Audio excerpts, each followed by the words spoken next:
네, 10월 2일 수요일 시장 잠금 해제 출발합니다. 참 오늘 시장 분위기가 쉽지 않습니다. 양시장 모두 하락하고 있는데요. 지금 코스피는 2,560선 60포인트가 붕괴되기도 한 상황입니다.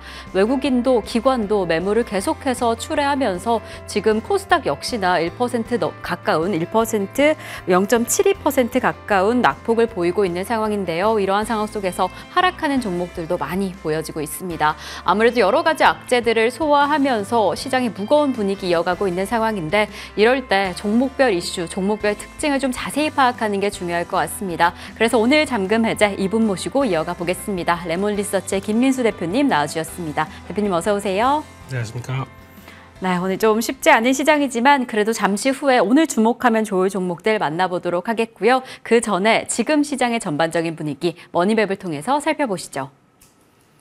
네, 아무래도 오늘 시장 안에서는 반도체 관련 종목들의 낙폭이 좀 눈에 띕니다. 이 간밤에 기술주의 낙폭이 보이기도 했고 삼성전자 단에서는 이 외국 기업 측에서 10% 가까운 인력 감축을 하겠다라는 이야기를 전했던 만큼 어느 정도 낙폭이 예상되긴 했는데요. 지금 시점 기준으로 삼성전자 0.65% 하락하고 있고요. SK하이닉스 2%대까지 낙폭을 보였는데 그래도 해당 낙폭에서는 지금 1.78% 소폭 줄어든 모습이 보이고 있습니다. 한미반도체 2.4%, 이오테크닉스 역시나 2%대 낙폭을 보이고 있고 지금 IT 단에서는 LG이노텍 4%대 낙폭을 보입니다. 아무래도 아이폰 수요가 이전에 비해서 좀 둔화한 흐름을 보이고 있다라는 이야기가 나오면서 지금 좀 약세 흐름 보이고 있는 상황이고요. 그래도 2차 전지 단에서는 증시를 잘 지켜주고 있습니다. LG에너지솔루션 0.24%, SK이노베이션 0.34% 상승하고 있고요. 에코프로비엠, 에코프로 모두 상승합니다. 각각 2.38%, 2.37%의 상승세 보이고 있는 지금 시장의 상황입니다.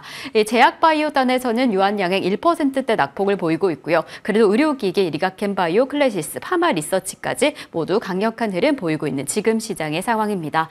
참 이렇게 시가총액 상위 종목들 안에서도 낙폭이 크게 확인이 되고 있고 하락하는 종목들이 많이 보여지는 상황이어서 참 오늘 시장 어떻게 대응해야 할지 고민이 좀 많으실 것 같습니다. 그래서 오늘 시장의 전반적인 흐름 우선 삼성전자부터 이야기 나눠보려고 합니다. 지금 좀 낙폭이 줄어든 상황이긴 하지만 그래도 오늘 5만 전자 터치하기도 했습니다. 정말 59,900원이요? 네, 그러게요. 6만 원 깨지나 했는데 진짜 깨지더라고요. 그래서 어떻게 해야 될까 고민되시는 분도 많고 사실 9월 시장 내내 외국인이 계속해서 매물을 덜어내서 아 진짜 5만 원 가면 어떡하나 했는데 지금 이럴 때 어떻게 해야 될까요, 대표님?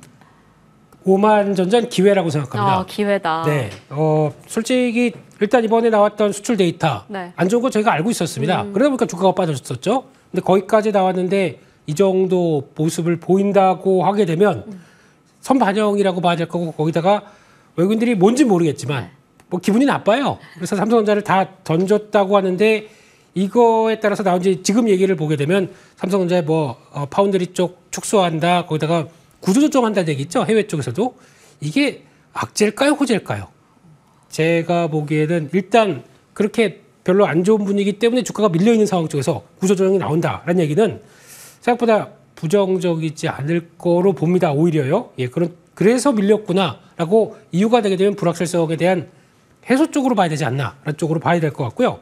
그런 쪽에서 지금 삼성전자를 볼 때 메모리 반도체 업황과 함께 같이 본다고 하게 되면 9월달 수출 일단 우려했던 것들, 즉 고정거래 가격 하락했습니다. 거기다가 또 디램도 가격들도 지금 보면은 2달러대에서 그러니까 DDR4긴 하겠지만 1.7달러대까지 내려갔다는 얘기는 시장이 그래서 메모리에 대한 우려가 컸었구나라고 생각하는데 수출 금액 자체로 보게 되면 디램 같은 경우는 솔직히 9월달에 많이 떨어질 줄 알았어요. 근데 8월달과 비슷하게 일단 버텨주는 모습들입니다. 그런 쪽에서 이제 하반기 남은 기간 동안에 그래도 IT 수요가 금리를 인하하게 되면 IT 수요가 살아나지 않을까요? 라는 생각들. 그렇게 되면 메모리 업황의 반도체를 바라보는 메모리 업황들은 조금 낮아질 수 있지 않을까라는 쪽도 한번 기대는 해볼 수 있는 상황들이기 때문에 주가가 밀리지 않았다고 하게 되면 긴가민가라고 하는데 주가가 이 정도까지 밀렸다고 하게 되면 오히려 단기 과매도일 수도 있겠다. 라는 생각 때문에 지금은 그렇다고 해서 여기서 매수는 쉽게 못 하실 거예요. 그러면 갖고 있는 거는 적어도 기다려보는 게 맞겠다라는 전략으로 보시는 게 더 낫다고 보고 있고 삼성전자 화이팅! 화이팅! 네, 좋습니다. 사실 반도체 수출단에서도 잘 지지를 해줬고 지금 이러한 상황이라면 사실 매수 적극적으로 기회를 잡기 어려우실 수 있지만 매도 포인트 잡아야 하다라는 고민이 되신다면 그래도 조금 더 지켜보시는 게 어떨까. 금리 인하 수혜주까지 조금 가져가 보면 어떨까라는 생각이 듭니다. 참 이렇게 반도체가 흘러내려서 쉽지 않은 시간을 보내고 있는데 그래도 오늘 좀 기대를 걸어보면 어떨까 하고 움직이는 섹터가 바로 방산주입니다. 네. 뭐 전쟁 관련 이슈도 그렇고 특히나 또 수출 데이터 단에서 단단하게 지켜주고 있는 분야여서 지금 흐름 얼마나 더 갈까 더 네. 기대를 걸어보면 어떨까라는 생각이 드는데 대표님은 어떻게 보세요, 방산주? 네, 방산주는 네. 좋죠. 좋을 수밖에 없는 구조로 돼 있고 그래서 지금 여러 가지 좋은데 네. 오늘 그래서 신규로 방산주를 매수해서 지금까지 뭐 끌고 가겠다 하는 쪽은 아닐 수 있습니다. 거기다 지금 중동 전쟁이 이제 확전될 것이다 뭐 여러 가지 부담감들이 다 나온 상황 쪽에서 방산주는 일단은 지금 분위기 쪽에서는 시장을 타고 있는 상황들이기 때문에 게다가 또 오늘은 대형 쪽이 아니라 작은 종목들이죠. 스페코를 비롯한 이런 작은 종목들이 움직이는 관점이다라고 하게 되면 일단 시장을 이용한다는 관점 쪽에서는 딜링을 해볼 수 있겠지만 지금 이거를 사서 여기서부터 앞으로 계속 보유한다라는 관점 쪽에서 자리가 그렇게 썩 좋다고 볼 수는 없을 것 같습니다. 그렇기 때문에 대응하시되 네. 아마 지금은 오히려 시장이 많이 위축된 만큼 거기서 변화가 나오는 섹터들을 보시는 게 더 어떨까 생각되고 있고 오히려 지금은 차라리 2차 전지 쪽들을 더 챙겨보는 게 상대적으로는 더 네. 낫지 않을까 생각되고 있는데 아마 지금 보니까 최근에 전쟁 리스크도 됐겠지만 어떤 원자재 가격들이 좀 계속 우상향을 하고 있습니다. 그럼 그동안에 저희가 고민했던 것 중에서 일단 리튬이나 아니면 니켈이나 이런 것들도 가격이 턴하기 시작한다고 하게 되면 소재 쪽에 대한 변화들도 좀 나올 수밖에 없는 상황들이라고 봐야 되겠죠. 그렇게 됐을 때 좀 도움을 준다라고 하게 되면 이제 P가 정체됐다가 올라가기 시작하고 Q만 살아나는 모습들이 확인된다라고 하게 되면 또 하나의 기회 요인들이 나올 수 있지 않나라는 쪽에서 누누이 말씀드렸지만 2차전지 쪽에서 쇼티지 나오는 쪽들 계속 잘 보자 이렇게 말씀드리겠습니다. 네, 좋습니다. 방산도 반도체도 신규 매수 입장에서는 조금 신중히 접근해보자라고 이야기를 해주셨습니다. 오히려 기회는 2차 전지에서 찾아보는 게 어떨까라는 이야기 덧붙여 주셨으니까요. 조금 더 자세히 살펴보시면 좋을 것 같고요. 자, 그렇다면 본격적으로 오늘 잠금 해제해보면 좋을 종목 첫 번째는 바로 지누스입니다. 이 지누스 매트리스 저도 사실 사용하고 있는 브랜드인데 최근에 최근에 미국에서 정말 잘 팔리고 있다라고 하더라고요. 네. 그래서 요즘에 다시금 힘을 얻게 되나 기대가 좀 되는데 첫 번째 키워드 열어보겠습니다. 네, 아무래도 미국 시장, 아마존 시장에서 1위다라는 키워드 잡아주셨는데 사실 미국 시장에서 확장된다라고 하니까 뭐 실적도 판매량도 기대가 되긴 하는데 네. 또 함께 드는 우려는 간밤에 있었던 항만 파업 소식이기도 그렇죠. 합니다. 또 네. 물류단에서 또 올라갈 것이다, 운임 가격이 올라갈 것이다라는 우려감도 있어서 그 부분까지 함께 봐주셔야 될 것 같아요. 네, 그걸 겨냥하고 가져온 종목입니다. 네. 네.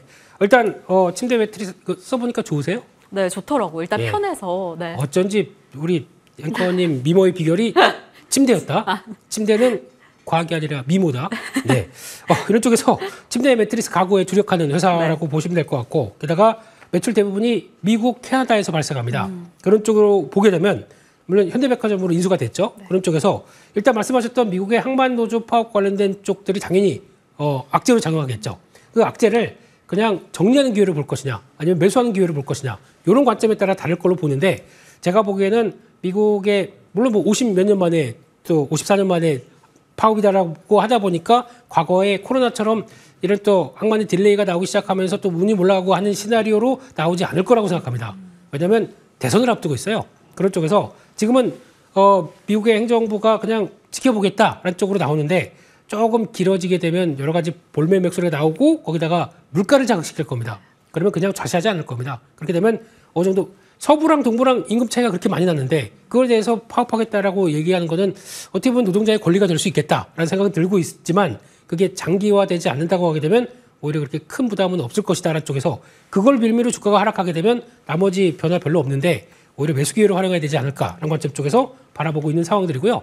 아마존 1위고 거기다가 미국의 금리 인하가 되기 시작하게 되면 소비자 지갑들은 상대적으로 살짝 더 좀 낮을 수가 있겠죠. 그런 쪽에서 그동안에 바라봤던 내구재 쪽들 이런 쪽들은 오히려 그 침대 진짜 이런 데서 고생을 하고 있었는데 한번 바꿔봐라고 할 수 있는 여유가 좀 생긴다라고 하게 되면 수혜를 받을 수 있겠다는 쪽과 본격적인 쇼핑 시즌이죠. 이쪽에 대해서도 대응을 해볼 수 있다라고 하게 되면 오히려 우려보다는 기대로 보시는 게 맞지 않나 생각되고 있습니다. 네, 오히려 기회가 될 수 있다. 특히나 금리 인하 수혜까지 받아갈 수 있지 않을까라는 이야기를 해주셨습니다. 그럼 저희 바로 이어서 두 번째 키워드도 열어보도록 하겠습니다. 지누스의 두 번째 키워드는 가격 경쟁력 잡아주셨어요. 어느 정도의 경쟁력 가지고 있다라고 보시나요? 네, 일단 가격 경쟁력이 그러니까 1등했죠. 네, 그런 쪽인데 하나 걱정을 했던 부분들이 일단 관세가 미국 쪽에서 이제 가구나 그리고 또 목재를 사용하는 쪽에서 관세를 물리는 모습들이 나오다 보니까 이것도 한번 부담이 되지 않나 싶었는데 보니까 주력 생산법인 쪽에서 인도네시아가 있는데 거기서 이제 목재 많은 쪽이니까 충분히 가공해서 생산하면 딱 좋겠죠. 거기다가 비용도 인건비도 좀 절감되다 보니까 그래서 이런 쪽에서 인도네시아에서 생산되는 쪽에 대해서 미국이 과세 제로로 얘기가 나오기 시작했습니다. 그만큼 물가를 안정시키겠다는 의미가 좀 있다고 봐야 되겠죠. 그렇기 때문에 이렇게 되게 되면 가격 경쟁력이 높아질 수밖에 없겠죠. 그런 쪽에서 변화를 가져간다. 그러면 다른 가구 업체들보다도 훨씬 더 성과를 내기 딱 좋지 않을까라는 생각이기 때문에 요거 흐름들은 좀 지켜보셔야 될 것 같습니다. 네, 경쟁력을 가지고 있는 부분도 체크해 보시면 좋을 것 같고 바로 이어서 세 번째 키워드 열어볼게요. 세 번째 키워드는 바로 주주환원책입니다. 주주환원책도 기대가 되고 사실 최근에는 실적 턴어라운드 기대감까지 보여진다라고 하는데 주주환원 어떤 내용일까요? 네, 현대백화점 그룹이 생각보다 주주환원 쪽에 대해서 좀 강화를 시키는 모습들이고 지누스 같은 경우도 자사주 부분이 한 3.3%인가 정도 갖고 있는 것 같습니다. 거기서 지금 이제 실적도 나아질 걸로 보여지고 있는데 그럼 이 부분을 좀 더 활용하지 않을까 한쪽에서 대주주의 의도랑 거의 비슷하게 이어질 거로 보고 있고요. 게다가 중요한 부분들은 실적에 대한 변화인데 일단 지금까지 한 2분기 정도 고생을 했습니다. 그러다가 그때 한때 또 약간 또 물류 비용도 올라가고 해서 고생하다가 항상 이 회사는 4분기 그러니까 즉 쇼핑 성수기 때 가장 또 실적을 좋게 발표하는 부분들이 있기 때문에 그것까지 감안한다라고 하게 되면 4분기 강한 턴어라운드가 나오지 않을까라는 쪽에서 그런 변화를 봤을 때 주가는 그러면 월봉상으로 보게 되면 많이 빠졌습니다. 한때 이 주가가 8만 원, 9만 원대까지 갔었던 쪽이 2020년도, 21년도 코로나 때 그때였었어요. 네, 그러다가 지금 2만 원도 안 된다. 그럼 낙폭이 큰 거죠. 이 부분이 이제 정상화되기 시작하는 모습들이 확인된다라고 하게 되면 그때부터는 좀 변화가 나오지 않을까 하는 쪽에서 낙폭 과대도 같이 연결을 시켜볼 수 있을 것 같다 생각됩니다. 목표가 얼마 잡아야 될까요? 목표가는 일단 지금 쪽에서 중요한 이제 저항대, 월봉상의 저항대를 보게 되면 약 한 2만 5천 원대부터 2만 7천 원대 정도가 있는데 그 정도 부분까지는 올라오겠다 하는 쪽에서 일단 이번 시장의 악재성 흐름들을 이용을 하자 이렇게 말씀드리겠습니다. 좋습니다. 기회 잡아볼 수 있을지 지누스 목표가는 2만 5천 원 잡아주셨습니다. 자, 그럼 저희는 계속 이어서 두 번째 종목 잠금 해제 해보도록 하겠습니다. 두 번째 종목은 경동 나비엔입니다. 오늘 출근길에 확실히 추워졌다 싶었는데 바로 이렇게 보일러 관련주를 잡아주셨네요. 그럼 저희 첫 번째 키워드 열어보도록 하겠습니다. 경동 나비엔의 첫 번째 키워드 단연 보일러 강자입니다. 지금 글로벌 시장 안에서도 인기가 엄청나다라고 하더라고요. 이 보일러 강자 어떤 키워드로 잡아주신 걸까요? 네, 아버님 댁에 보일러 이걸로 시작을 해야 되겠죠. 오늘같이 이제 겨울이에요. 가을 없습니다. 이제 바로 겨울로 와요. 손실이 없더라고요. 아침에 보니까요. 그런 쪽으로 봤을 때 올해 겨울은 라니냐 현상 때문에 12월 달에 마이너스 18도? 네, 이렇게까지 얘기를 하더라고요.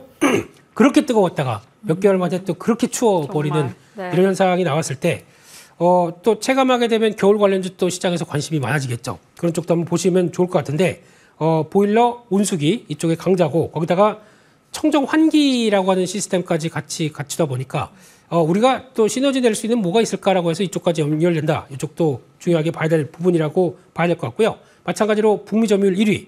제가 오늘 고른 소비재 쪽의 두 종목들은 어느 정도 지위 갖고 있고 거기다가 금리 인하를 통해서 수혜를 볼 만한 섹터가 뭐가 있을까라는 쪽에서 소비재 쪽의 두 종목으로 찾아본 게 가장 좋다고 봐야 될 것 같고요. 게다가 건설 경기가 이제 또 금리 인하가 되게 되면 건설 경기도 또 다시 턴하기 시작하겠죠. 그랬었을 때 같이 들어가는 이런 온수기 이런 쪽들은 더 수혜를 볼 수 있겠다라는 쪽에서 기대감을 높일 수 있는 부분이라고 생각되고 있습니다. 네, 좋습니다. 미국 시장의 힘에 힘입어서 이 금리 인하 수혜까지 기대해보자 이야기해 주셨는데 바로 두 번째 키워드 열어볼게요. 또 대표님께서 이야기해 주셨던 부분 여름에 그렇게 더웠는데 이번 겨울에 그렇게 춥다라고 합니다. 또 얼마나 수혜를 받게 될까요? 네, 그건 잘 모르겠다고 하더라도 회사는 준비를 하고 있습니다. 그렇다는 얘기는 신규 시설 투자를 늘리고 있는데요. 이번에 보니까 석탄 공장의 생산 능력을 증대하기 위해서 1,380억을 투자를 한다라는 얘기는 잘 나가니까 이렇게 하고 있는 거겠죠. 거기다가 지금 앞서 말씀드렸던 유럽 쪽에서 영국 쪽에서 지금 보니까 설치량이 가파르게 올라오기 시작하더라고요. 유럽 쪽은 아무래도 친환경 관련된 쪽들 아무래도 관심이 높은데 그런 쪽에서 탱크가 없는 고효율 온수기다. 그리고 고효율 보일러다라고 하게 되면 관심이 높아질 수밖에 없겠죠. 그런 쪽에서 성과 낸다라고 하게 되면 계속 관심 있게 봐야 될 것 같습니다. 네, 좋습니다. 한파와 함께 어떠한 성과를 내게 될지 체크해 보겠고요. 저희 그럼 바로 세 번째 키워드 열어볼게요. 경동 나비에는 세 번째 키워드 바로 실적입니다. 3분기 호실적 기대된다라는 이야기가 있는데 가격 전략과 함께 부탁드릴게요. 네, 이 회사를 네. 볼 때 제가 그 계절적인 성수기가 있다 보니까 별로 여름에는 실적 안 나올 거야. 그런데 잘 나오고 있네요. 예, 그렇게 되면은 이런 분들이 연결시켜가면서 올해에 대한 레벨업을 시켜줄 것이다라고 보는데 올해 영업이익이 한 1,200억대 정도까지 나오는 걸로 보게 되면 작년 대비 20% 늘어날 걸로 보여집니다. 그런 쪽에서 움직이기 시작하게 되면 다음 고가 영역이기 때문에 아마 이제 기간 조정이라고 봐야 될 것 같습니다. 그만큼 실적이 받쳐주는 쪽이고요. 그렇게 돼서 다음으로 레벨업 시킨다라고 하게 되면 월봉상의 지난 고점대가 2021년도에 78,800원이 있는데 그때는 실적보다 기대감으로 앞섰던 부분이고요. 지금은 실적으로 간다. 그러면 그를 넘어서 85,000원대까지는 갈 수 있겠다는 쪽에서 흐름들 맞춰보고 대응하셨으면 좋겠습니다. 네, 여름에도 이렇게 잘 해낸 경동 나비엔입니다. 목표가 85,000원, 손절가 63,000원 잡아주셨으니까요. 이제 추워지는 날씨와 함께 어떻게 움직일지 주가 흐름 체크해 보시면 좋겠습니다. 자, 그럼 대표님과는 오늘 여기에서 인사드리겠습니다. 대표님 오늘도 감사드립니다. 감사합니다.